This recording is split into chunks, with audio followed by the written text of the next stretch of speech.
السلام عليكم ورحمة الله. اليوم بغيت نشارك معكم طريقتي في تخزين القزبر والمعدنوس في الفريغو. ينفعوا في الأوقات اللي يكون الإنسان ما عندوش الوقت وبدا يقطع في الربيع. شريت واحد الكمية كبيرة ما شاء الله ديال المعدنوس وكمية ديال القزبر، وغسلتهم مزيان، حيت منهم أي حاجة ماشي هي هذيك، خليت غير قزبر ومعدنوس بوحدهم. نظفتهم مزيان، درت لهم شي 3 غسلات ولا أكثر. غادا نختصر على بعض لقطات من الغسيل، لان تيكون فيهم الربيع، التراب، تيكونوا اي حاجه اللي كتوسخ الربيع مثلا، انا كنحاول نتفاداها. غسلته الغسله الاولى مزيانه، عاوتاني الثانيه، الثالثه درت نص كاس ديال الخل باش يتعقم، وكنخليه واحد 10 دقائق حتى ل 15 دقيقه، وكناخذ واحد المصفات وكنخليه واحد المده يستقطر.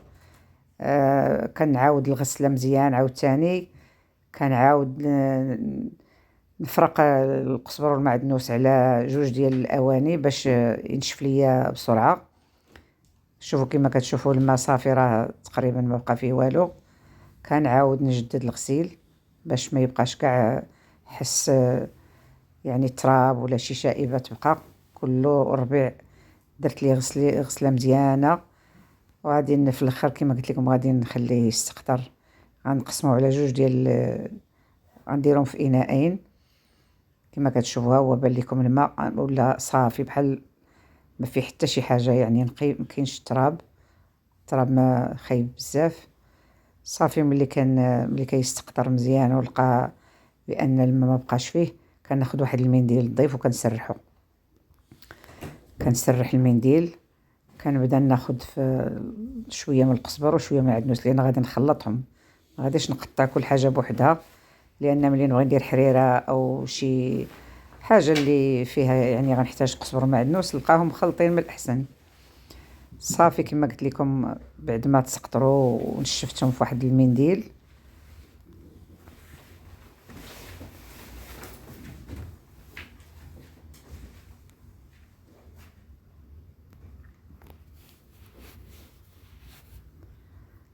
طولت عليكم في الغسيل ولكن راه ضروري هكذاك. كما قلت لكم، ها هو المنديل، فرشته لتحت. غنغطي كذلك بمنديل اخر، يعني منديل لتحت ومنديل الفوق، باش حس الماء ما يبقاش بعد ما تسقطروا مزيان من الماء. كتشوفوا انا كنشف من التحت وكنشف من الفوق. الا بقى الماء ما تيجيش مزيان في الطحين وما تيجيش مزيان في التخزين ديالو، كنحاول نشف ما امكن. كيفزق شي زيف كنحيدو ندير زيف اخر، ولكن المهم هو انهم يستقطروا في المصفات. كنحاول نعطيهم وقتهم باش ما يجيش الربيع ميه. صافي عاد كناخذ الاشواغ وكنبدا نحط صافي. راه الربيع تخلط مع بعضياته، قزبر ومعدنوس مخالطين. دابا بقى خصنا غير الطحين. من بعد صافي كناخذ الاشوار وكنبدا نحط في الهاشوار ونطحن مزيان. ما قطعتوش انا لا على 2 ولا على 4، غير هكا كنهز قبيضات باقيين، لان ناقصه انا بزاف من العواد. صافي كنطحن كما قلت لكم، القزبر والمعدنوس مخالطين، ما عزلتش كل حاجه بوحديتها. مازال غادا ندير واحد الفيديو على الكرافس، هما نفس الطريقه، حتى هو نخزنو. لا احتاج الحريره ما كنبقاش نضيع الوقت بزاف مع هاد العناصر.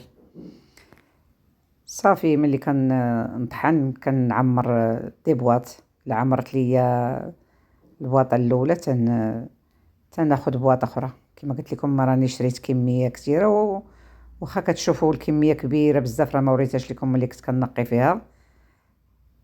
حتى نقيتها وخليتها ربيطات نقيين ما فيهم والو، عاد صورت. صافي ملي عمرت لي هاد العلبه هكا المستطيله، غناخذ علبه اخرى حتى هي غادي نعمرها.